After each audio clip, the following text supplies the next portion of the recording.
The emergency alarm echoed through the halls of the Galactic Council building. Red lights flashed as beings from dozens of worlds rushed to the main assembly chamber. Fear filled the air like a thick fog. Something terrible was happening in the Outer Rim territories. Admiral Dong-Sik stood at the observation deck of the human embassy. His weathered face showed no emotion as he watched the chaos below. The other species were running around like scared children. Through the large windows, he could see ships arriving from every corner of the galaxy. All of them carried the same message of doom. A soft chime announced an incoming transmission. The holographic image of Council Speaker Veltar appeared before him. The tall, blue-skinned alien's usual calm was gone. His 4 arms shook as he spoke. Admiral Dong-Sik, the Council requests your immediate presence in the emergency session. The situation has become critical. Dong-Sik nodded slowly. I will be there in 10 minutes. The connection ended. The Admiral straightened his dark blue uniform and walked toward the door. His aide, Lieutenant Commander Ji-Wan, was waiting in the hallway. Sir, the reports are coming in from 17 different systems, she said, her voice steady despite the chaos around them. All of them say the same thing: complete destruction. No survivors. The Vorthak Collective? Dong-Sik asked as they walked through the crowded corridors. Yes, sir. They are moving faster than anyone expected. The Council fleets cannot stop them. Dong-Sik had heard about the Vorthak, machine creatures that consumed everything in their path. They turned living beings into more machines. Entire worlds became factory planets that produced more of their kind. Most species in the galaxy thought they were just stories, dark tales told to frighten children. They entered the main assembly chamber. The massive room was filled with beings from hundreds of worlds. Some had fur, others had scales. Some breathed air, others needed special suits. All of them looked terrified. Speaker Veltar stood at the center podium. His voice carried across the chamber through translation devices. Fellow beings of the galaxy, we face a threat unlike any we have seen before. The Vorthak Collective has consumed 17 star systems in the past month. Our combined fleets have engaged them 12 times. Every engagement has ended in complete defeat. Murmurs of fear rippled through the crowd. Some beings began to leave, rushing back to their ships to warn their homeworlds. The machines do not negotiate. They do not retreat. They consume everything, organic, and turn it into more of their kind. At their current rate of expansion, they will reach the core worlds within 6 months. An insectoid diplomat from the Hive Confederation stood up. Her voice was high and clicking. What do you propose, Speaker? Our greatest weapons barely scratch their hulls. Our best strategies fail against their coordination. Veltar's 4 arms gestured toward the human section of the chamber. All eyes turned toward Admiral Dong-Sik. The old human sat calmly, his hands folded in his lap. He seemed unaffected by the panic around him. There is one species we have not asked for help, Veltar said slowly. One species whose military capabilities remain unknown to most of us. The chamber fell silent. Everyone knew what he meant. Humans had been in the galaxy for 50 years, but they kept to themselves. Their home system was marked as a quarantine zone by most civilized species. Earth was classified as a death world, a planet so dangerous that it was amazing anything could live there.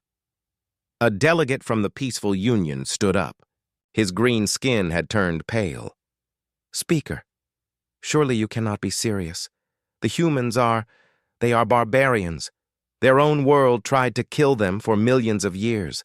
They fight wars among themselves for resources and ideas. Yes, Veltar replied. They do. Admiral Dong-Sik rose from his seat. The chamber became even quieter. The human was tall for his species, with gray hair and scars on his hands. His uniform was simple compared to the elaborate robes and ceremonial armor worn by other military leaders.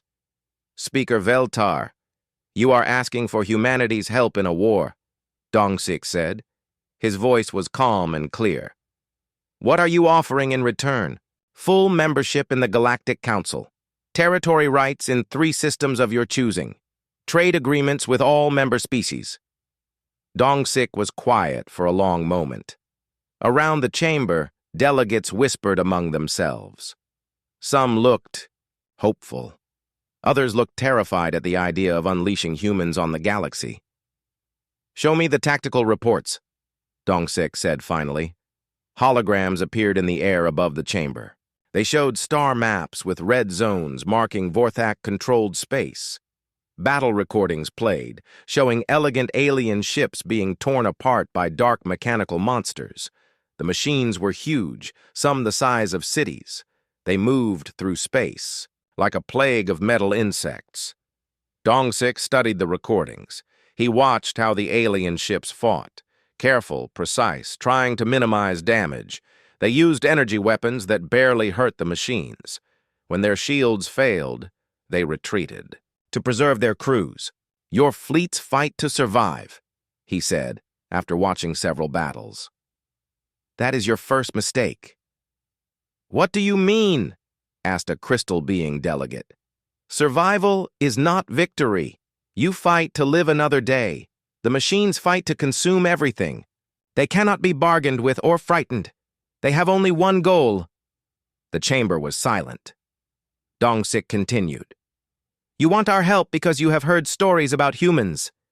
You know we come from a world that tried to kill us every day. You know we fought wars among ourselves for thousands of years. You think this makes us good at killing. Does it not? Speaker Veltar asked. Dong-sik's expression did not change. It makes us good at winning. There is a difference. He looked around the chamber at all the frightened faces. Humanity accepts your offer. We will stop the Vorthak Collective, but understand this. We do not fight like you. We do not follow your rules of war. We do not try to minimize casualties or preserve enemy infrastructure. When we fight to completely destroy our enemy. A delegate from the Ethics Council stood up. Admiral, surely you do not mean... I mean exactly what I said, Dong-sik interrupted. You called for help because your way of fighting failed. Do not ask us to fight the same way and expect different results. The chamber erupted in discussion. Some delegates argued among themselves. Others tried to contact their governments. A few quietly left to prepare evacuation plans for their worlds. Speaker Veltar raised all 4 arms for silence. Admiral Dong-sik, the Council accepts your terms. How long will you need to prepare? 48 hours, Dong-sik replied. The Terran Defense Fleet has been ready for war since the day we left Earth. We have just been waiting for someone to point us in the right direction. As the session ended and delegates rushed to their ships, Admiral Dong-sik remained in his seat. Lieutenant Commander Ji-won approached him. Sir, are you certain about this? Once we show the galaxy what human warfare looks like, there will be no going back.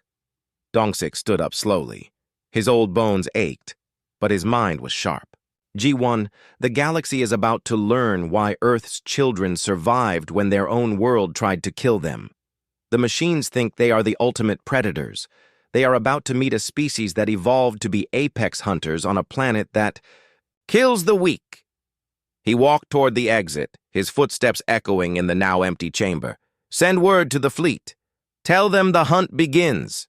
Captain Hyun-woo stood on the bridge of the UES Indomitable. Through the massive viewing screen, he watched the Terran Defense Fleet come to life. Ships that had been sleeping in the darkness between stars began to move. Their engines ignited, like new stars being born. The Indomitable was humanity's flagship. 2 kilometers long and bristling with weapons, it looked nothing like the elegant ships other species built. Where alien vessels curved and flowed like works of art, human ships were built like hammers. They existed for one purpose only, to destroy enemies completely. Fleet status report, Hyun-woo ordered. Lieutenant Commander Ji-won's fingers danced across her control panel. Data flowed across dozens of screens around the bridge. Sir, all ships are responding. We have 12 dreadnoughts. 36 battle cruisers, 72 destroyers, and 144 corvettes ready for combat operations. And the Reaper-class destroyers? All 15 are operational. Their particle beam arrays are charged and nuclear torpedo bays are loaded. Hyunwoo nodded. The Reaper-class ships were humanity's newest weapons. They mounted guns so powerful that the Galactic Council had banned them from civilized space. Humanity had never signed those treaties. Now the galaxy would learn why. Chief Engineer Bo Ram appeared on the main screen from the engineering deck.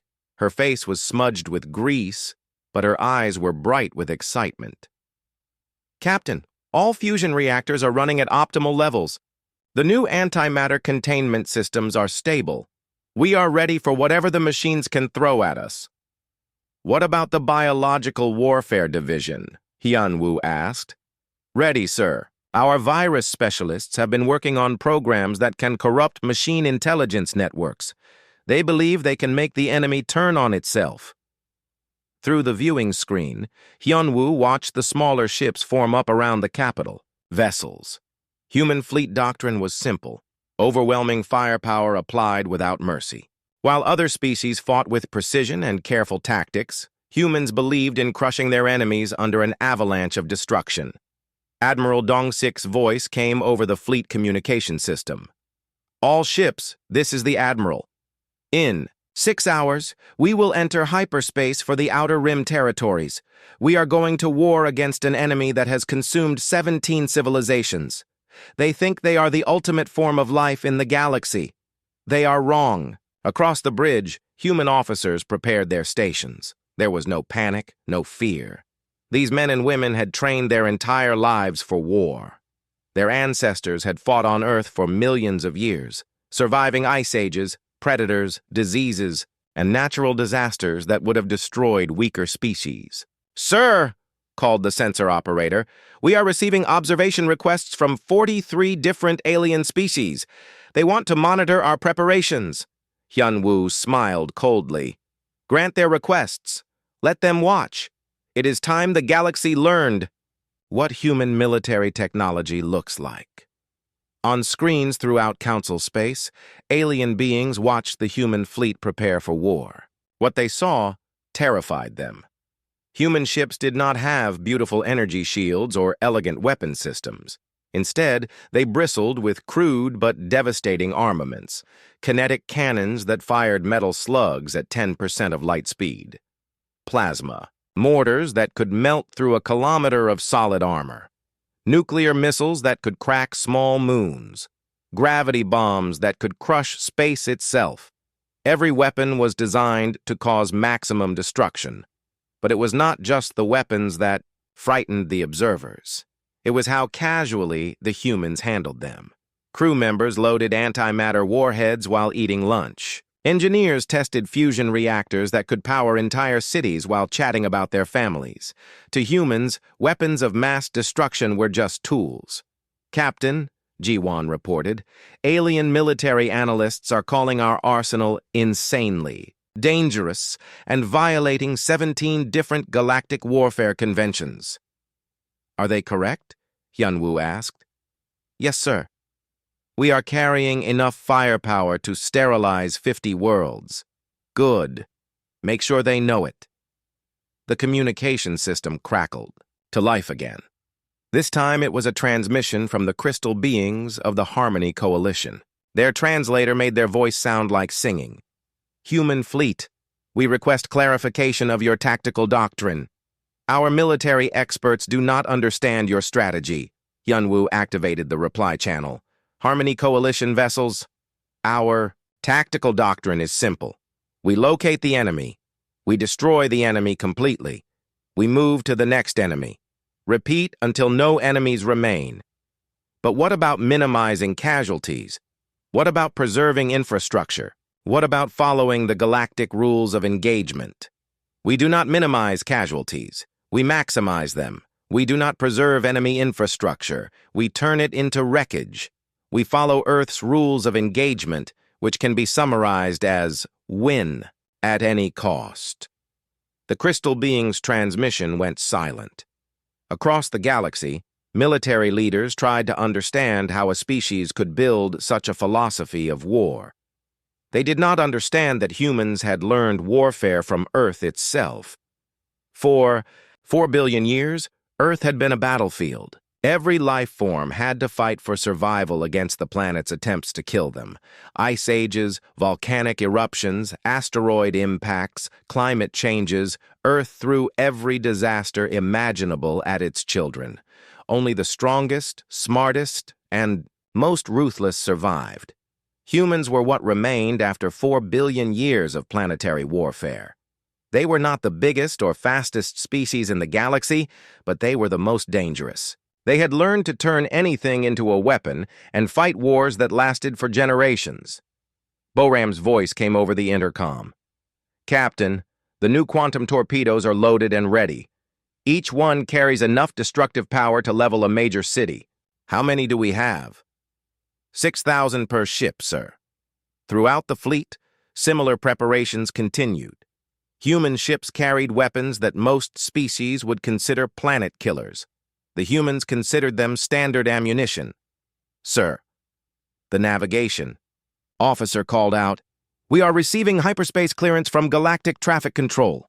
They are giving us a clear corridor to the outer rim. All civilian traffic has been diverted." "They are afraid of us," Hyun-woo observed. "Yes, sir. Intelligence reports indicate that several species have begun evacuating their border worlds. They think we might attack them by mistake. Smart of them. In war, mistakes happen. It is better to be far away when humans are fighting." The fleet began moving toward the hyperspace jump point. 267 ships moving in perfect formation.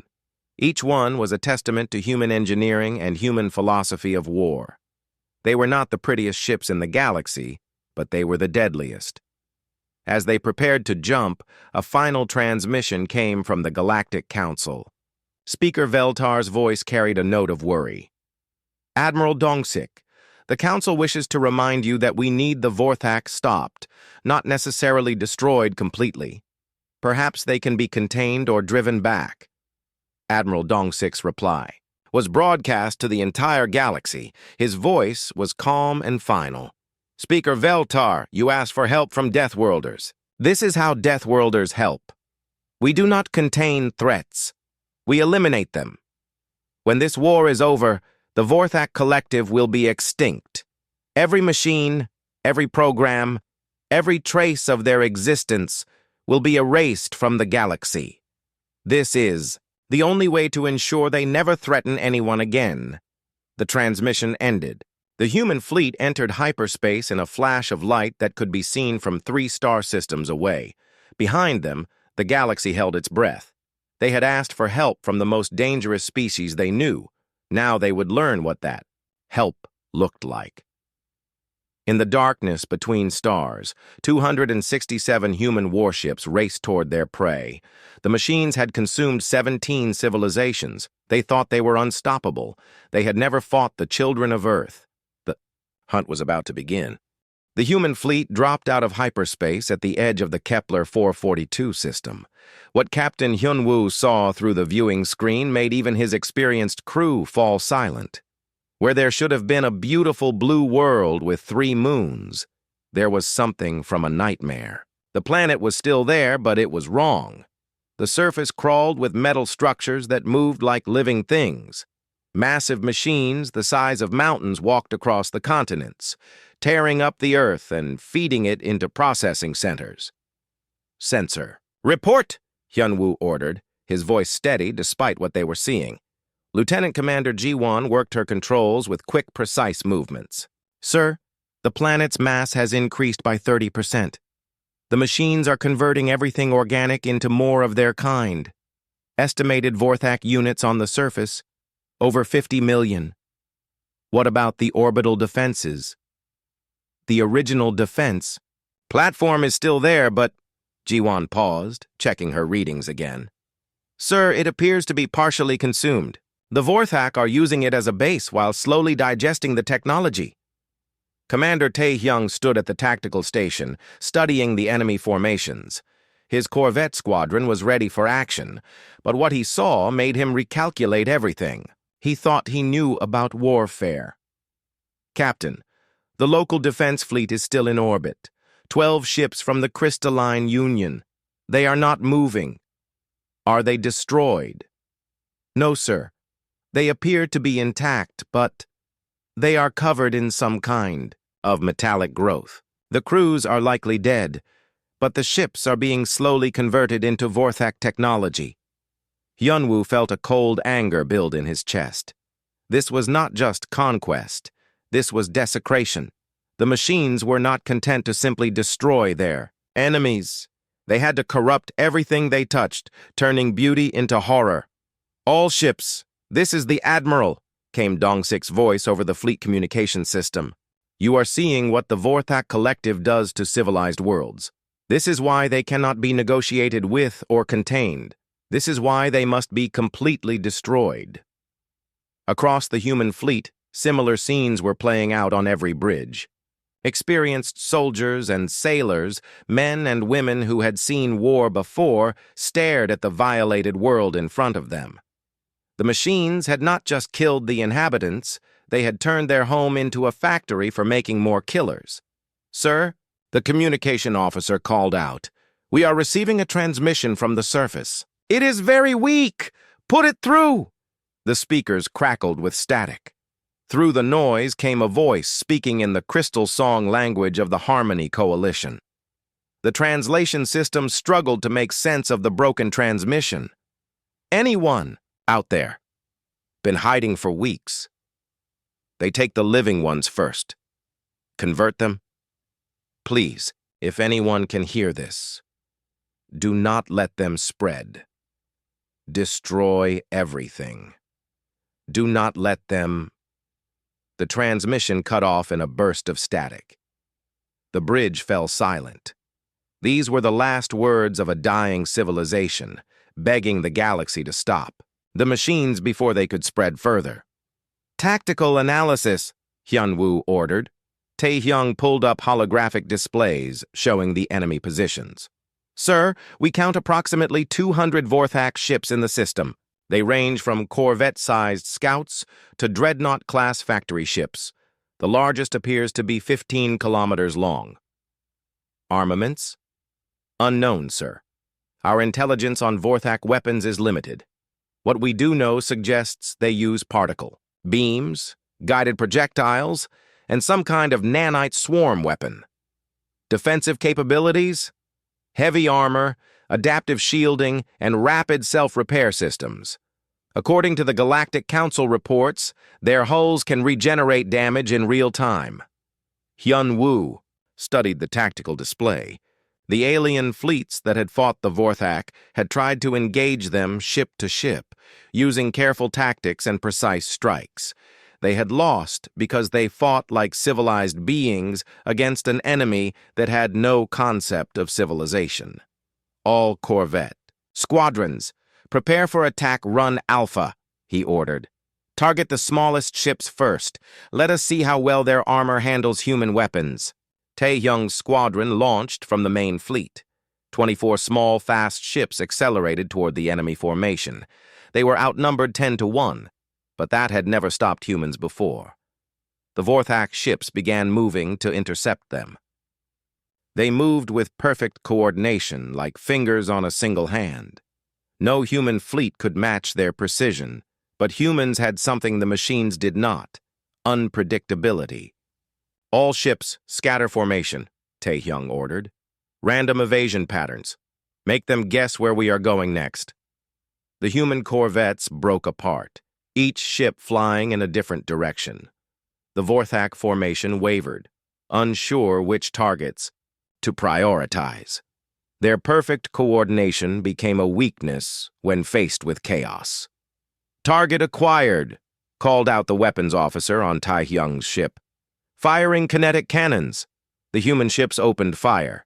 Instead of the energy beams favored, by most galactic species, they launched solid metal projectiles at incredible speeds. The relativistic rounds struck the Vorthak ships like hammers hitting glass. The machine's adaptive shields, designed to absorb and redirect energy weapons, were useless against simple kinetic force. The metal slugs punched through their armor, like it was paper, tearing into vital systems. "Direct hits on 3 targets," reported the sensor operator. "2 are showing severe damage. 1 appears to be disintegrating." Through the viewing screen, they watched a Vorthak destroyer come apart under the impact of human weapons. Its self-repair systems tried to compensate, but there was too much damage. Metal fragments drifted away from the wreckage like silver snow. The other Vorthak ships began firing back. Their particle beams lanced through space, forcing the human corvettes to dodge and weave. But their weapons, designed to overwhelm energy shields, were less effective against the human ship's simple but effective armor plating. "They are adapting," Tae-hyung observed. "The remaining ships are changing their formation." It was true. The machines were learning from the encounter, adjusting their tactics in real time. But they were learning to fight the last battle, not the next one. "All corvettes, return to the fleet," Hyun-woo ordered. "Battlecruiser squadrons, prepare for engagement. Show them what real human firepower looks like." Captain Mi-young's battlecruiser. Squadron moved forward. These ships were 10 times larger than the corvettes and carried weapons that could crack moons. As they closed with the enemy, they began to reveal the true horror of human military technology. "All ships, fire at will," Mi-young ordered. The human battlecruisers opened up with everything they had. Plasma mortars that burned hotter than stars, nuclear torpedoes that could level cities, gravity bombs that twisted space itself, the weapons that the Galactic Council had banned as too dangerous for civilized warfare. The Vorthak ships tried to adapt, but there was nothing to adapt to. Human. Weapons did not rely on exotic physics or advanced energy manipulation. They were simple, brutal, and overwhelming. Fire and force applied until the enemy stopped moving. 3 Vorthak ships died in the first volley, their hulls cracked open like eggshells, spilling mechanical components into space. The machine's perfect coordination began to break down as their network struggled to process the massive damage. "Sir," Ji-won reported, "alien observers are calling our tactics excessive and violating several interstellar laws." "Are we winning?" Hyun-woo asked. "Yes, sir. Enemy fleet effectiveness is down 60%. "Then our tactics are appropriate." The battle continued for 3 hours. Human ships fought with a savagery that shocked the galaxy. When their weapons ran low, they rammed enemy vessels. When their hulls were breached, they continued fighting until the last system failed. They showed no mercy and asked for none. When it was over, 200 Vorthak ships had been reduced to wreckage. The human fleet had lost 6 corvettes and taken moderate damage to several larger ships. By any measure, it was a devastating victory. But Hyun-woo knew this was just the beginning. The real fight was on the surface of the planet below, where 50 million machines continued their work of converting a world into a factory. "All ships, prepare for orbital bombardment," he ordered. "We are going to sterilize this entire system." "Sir," Ji-won said quietly, "that planet was home to 4 billion sentient beings." "Was," Hyun-woo replied. "Now it is a Vorthak factory. The people who lived there are gone. What remains is an abomination that must be destroyed." The human fleet began bombarding the planet. They used weapons designed to crack continents and boil oceans. The machines fought back, launching missiles and energy beams from the surface. But it was hopeless. They faced an enemy that had learned warfare from a planet that tried to kill its children every day. When the bombardment ended, Kepler 442b was a lifeless rock. The machines were gone. Their processing centers turned to glass and metal. The beautiful world was dead, but it would never again serve as a factory for creating more Vorthak. Across the galaxy, intelligent beings watched the recordings of the battle. They saw how humans fought, without mercy, without hesitation, without regard for anything except complete victory. They began to understand why Earth's children had been kept in quarantine. Now they were loose, and the galaxy would never be the same. The news of humanity's victory at Kepler 442 spread through the galactic communication networks like wildfire. In the halls of the Galactic Council, delegates gathered around holographic displays showing the aftermath of the battle, where once there had been a beautiful world. Only a burned rock remained.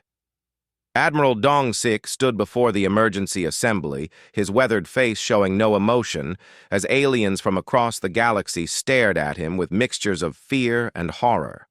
The recordings of the human fleet's attack played on screens throughout the chamber. "Admiral," Speaker Veltar's voice trembled slightly, "our observers report that you used excessive force. The planet Kepler 442b has been completely sterilized. Surely such destruction was not necessary." Dong-sik's reply was calm and matter-of-fact. "Speaker, the planet was no longer inhabited by living beings. It had become a Vorthak factory producing weapons designed to consume other worlds. We eliminated the factory." A delegate from the Pacifist Union stood up, her blue skin pale with shock. "But the destruction was so complete. Could you not have found another way? Some method that preserved the world for future colonization?" "No," Dong-sik said simply. "The Vorthak had corrupted the planet at the molecular level. Their nanites had infected the soil, the water, even the atmosphere. Any attempt to reclaim the world would have resulted in more Vorthak contamination." The chamber erupted in worried chatter. Species that had fought wars for thousands of years suddenly realized they knew nothing about true warfare. They had seen conflicts where armies met on battlefields, where ships fought with honor and accepted surrender. What humans practiced was something far more terrible. "Admiral," called out a representative from the Military Advisory Council, "your fleet destroyed 200 enemy ships while losing only 6 of your own. How is this possible? The Vorthak had defeated our combined fleets repeatedly." Dong-sik walked to the central holographic display and activated the tactical recordings. "Your fleets fought to drive back the enemy. They used precision strikes, designed to minimize collateral damage. They followed rules of engagement that assumed their opponents shared similar values. The display showed alien ships firing carefully aimed shots at Vorthak vessels, attempting to disable rather than destroy. When the enemy ships began to repair themselves, the alien weapons were insufficient to prevent the recovery. The Vorthak do not share your values," Dong-sik continued. "They cannot be bargained with, frightened, or convinced to retreat. They exist only to consume and convert. Therefore, the only logical response is complete destruction." The display shifted to show human ships in action. The difference was shocking. Where alien vessels had fired single, precise shots, human ships unleashed continuous barrages of devastating firepower.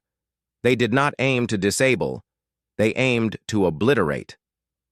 Captain Mi Young's voice came through the recording as her battlecruiser squadron opened fire. "All weapons, continuous bombardment, until target is confirmed destroyed.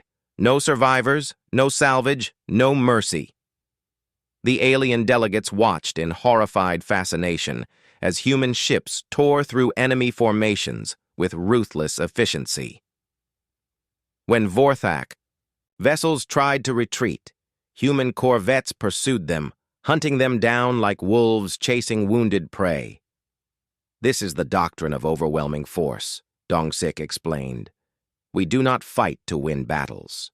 We fight to eliminate the enemy's ability to fight future battles. When we engage the Vorthak, our goal is not victory. It is extinction." A delegate from the Ethics Council stood up, his crystalline form shimmering with distress. "Admiral, such tactics violate 17 different galactic conventions on warfare. The complete annihilation of enemy forces is considered barbaric by civilized species." Dong-sik turned to face the crystal being. "And how many worlds have your civilized conventions saved from the Vorthak?" The delegate fell silent. The answer was obvious to everyone in the chamber. 0.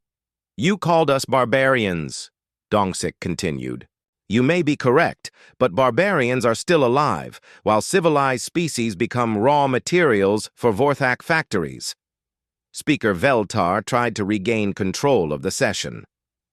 Admiral, the Council appreciates your effectiveness against the enemy. However, we must discuss the implications of your methods.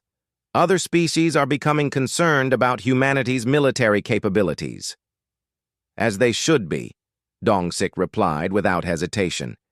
Any species that is not concerned about our military capabilities has not been paying attention.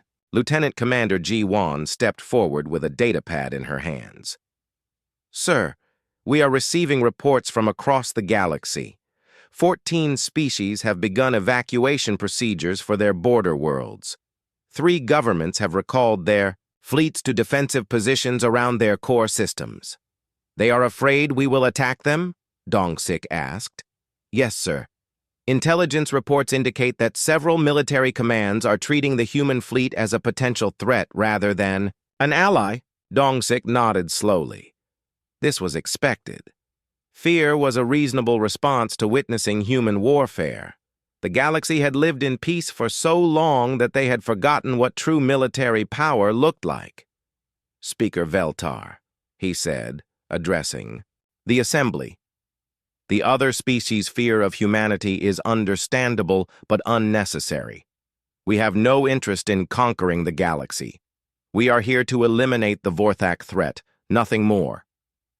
But after the Vorthak are gone, asked a nervous delegate from the Trade Federation, what guarantees do we have that humanity will not turn its weapons on us?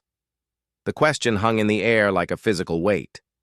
Every being in the chamber waited for the answer that would determine the future relationship between humanity and the rest of the galaxy. You have the same guarantee you have always had, Dongsik replied. None. But consider this. If humanity had wanted to conquer the galaxy, we could have done so at any time in the past 50 years. Instead, we stayed in our own system and bothered no one. We only came when you asked for help.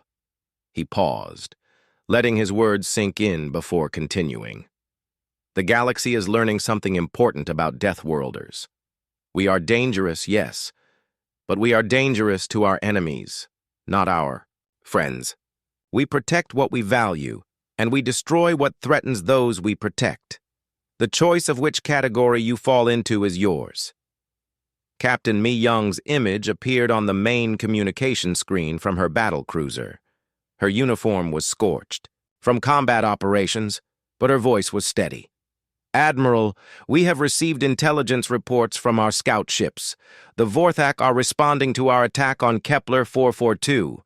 They are pulling forces from 3 different sectors and concentrating them at a staging area near the Rigel system. Force estimates?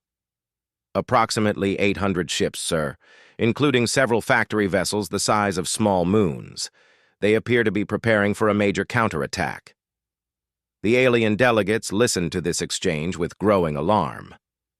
800 Vorthak ships was a force large enough to destroy entire civilizations. The human fleet had only 260 ships remaining after the losses at Kepler 442. Admiral, Speaker Veltar said urgently, surely you will not engage such a large force directly. Perhaps a more cautious approach. Speaker, Dongsik interrupted. Caution is what allowed the Vorthak to consume 17 worlds. We will engage them at Rigel and destroy them completely. But the odds are irrelevant. Numbers matter less than tactics and will to fight.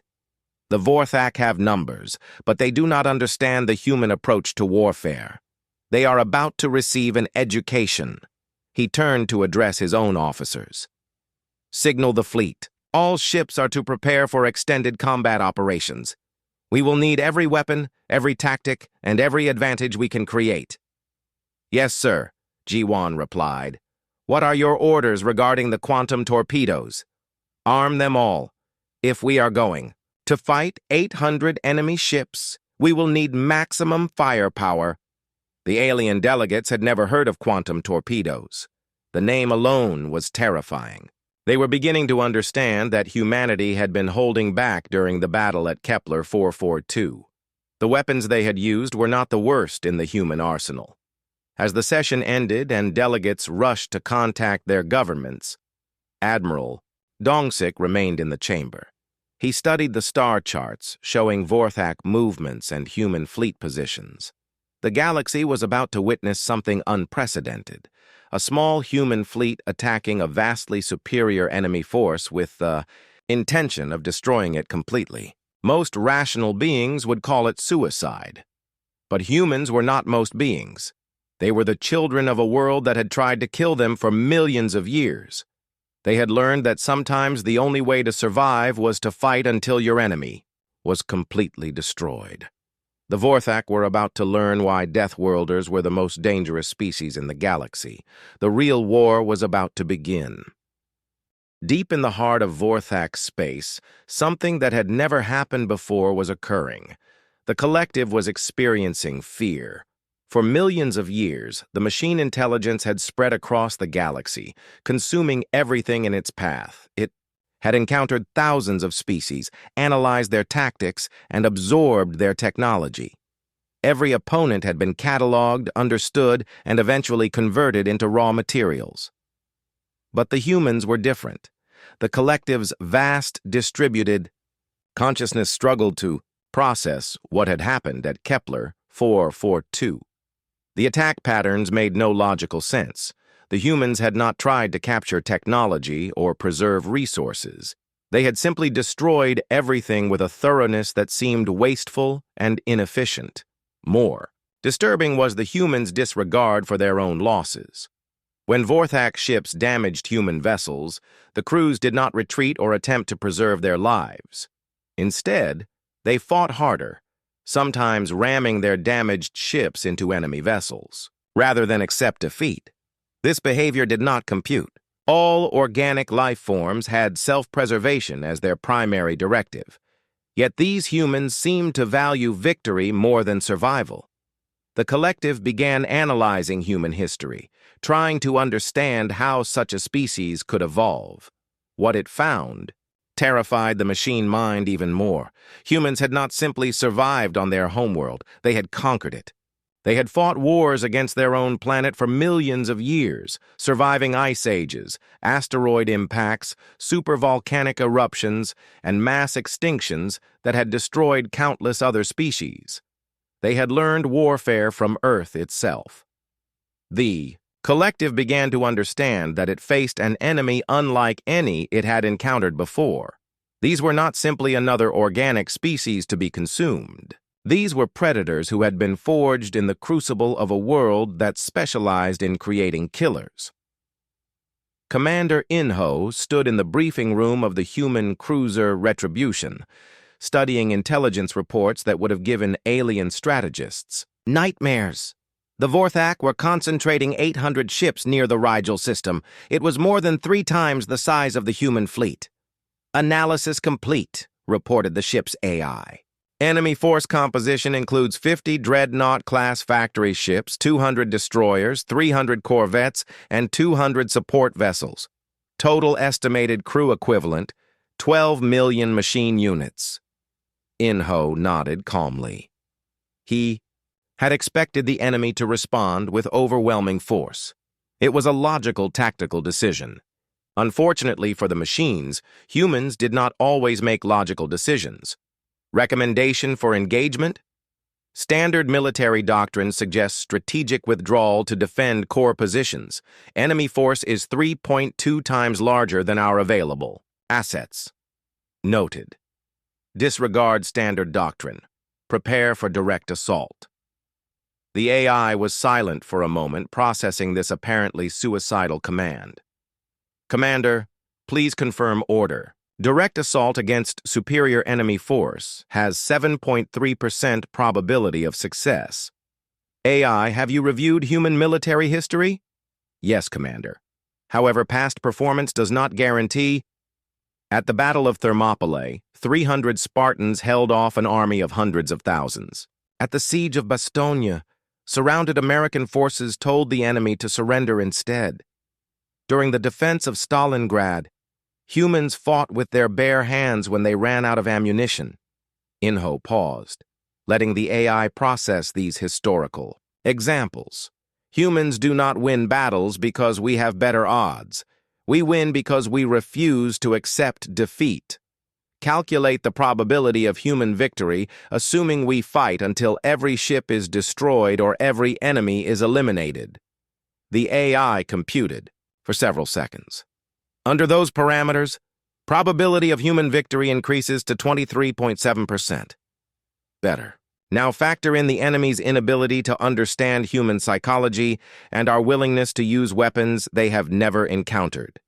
Probability increases to 41.2%. And if we assume that humans will do things so insane that the enemy cannot predict them, probability of success, 67.8%. Inho smiled grimly. Then we have excellent odds for victory. Across the human fleet, similar preparations were taking place. Engineer Su Jin worked in the laboratory section of the Dreadnought Vengeance, making final adjustments to a weapon system that existed only in humanity's most classified files. Prometheus Protocol is ready for deployment, she reported to Captain Hyun Woo. But, sir, I must remind you that this weapon has never been tested in actual combat conditions. What exactly does it do? Hyun Woo asked. It destabilizes the quantum structure of matter at the subatomic level. Essentially, it convinces atoms that they no longer want to be atoms. The effect spreads through any connected material. Range? Approximately 1,000 kilometers from the point of detonation. Everything within that radius will undergo molecular decomposition. Hyun Woo was quiet for a moment. Even by human standards, this was an incredibly destructive weapon. Civilian casualties if used near inhabited worlds? Total extinction of all organic life within the affected area, sir. And if used against the Vorthak? They are mechanical constructs. The weapon should be equally effective against them, possibly more so since their materials are more densely connected. How many do we have? 3 prototypes, sir. We were not expecting to need them. 3 will be enough. The enemy will not be expecting them either. Throughout the fleet, humans prepared weapons and tactics that the galaxy had never seen. Some were based on technologies so advanced that other species could not comprehend them. Others were so simple and brutal that civilized beings refused to consider them. Admiral Dong-sik stood on the bridge of the Indomitable, watching his fleet move toward the Rigel system. Through the viewing screen, he could see the other ships, maintaining perfect formation. 261 vessels carrying the children of Earth toward a battle that would determine the fate of the galaxy. Admiral, Lieutenant Commander Ji-won reported, we are receiving communications from the Galactic Council. They are requesting that we wait for reinforcements before engaging the enemy. How long would that take? 6 months, sir. They want to assemble a combined fleet of 2,000 ships. Dong-sik almost smiled. In 6 months, the Vorthak will have consumed 50 more worlds. Tell the Council we appreciate their offer, but we will handle this ourselves. Sir, they are also requesting that we avoid using any weapons that might be considered excessive. All human weapons are excessive by galactic standards. That is why they work. The fleet dropped out of hyperspace at the edge of the Rigel system. What awaited them was the largest Vorthak concentration ever assembled. 800 ships arranged in perfect geometric formations, with the massive factory vessels at the center surrounded by layers of smaller craft. Sensor report, Dong-sik ordered. 803 enemy vessels confirmed. They are arranged in a defensive formation designed to maximize overlapping fields of fire. Estimated time to break. Through to the factory ships, 47 minutes under standard attack patterns. We will not be using standard attack patterns. Signal all ships. Implement Berserker Protocol. Across the human fleet, crews received an order that would have horrified any civilized military force. Berserker Protocol was humanity's most extreme tactical doctrine. It abandoned all concepts of self-preservation, tactical withdrawal, or measured response. Ships would attack continuously until they were destroyed or until every enemy was eliminated. All ships, Dongsik's voice carried across the fleet communications. Today we face an enemy that has consumed 17 civilizations. They believe they are unstoppable. They have never fought Deathworlders. He paused, looking at the vast enemy formation on his tactical display. You are the children of Earth. You carry 4 billion years of evolutionary warfare in your genes. Your ancestors survived ice ages, plagues, predators, and disasters that destroyed entire worlds. Today, you will show this galaxy why Earth's children are the most dangerous predators in the universe. The human fleet began its attack run, but instead of the careful, measured approach used by other species, they accelerated to maximum speed, directly toward the center of the enemy formation. The Vorthak Collective watched this apparent suicide charge with growing confusion. No rational commander would order a direct assault against such overwhelming odds. The human tactics made no sense according to any military doctrine in their vast databases. They were about to learn that Deathworlders did not fight according to anyone else's rules. The battle for Rigel was about to begin, and the galaxy would never be the same.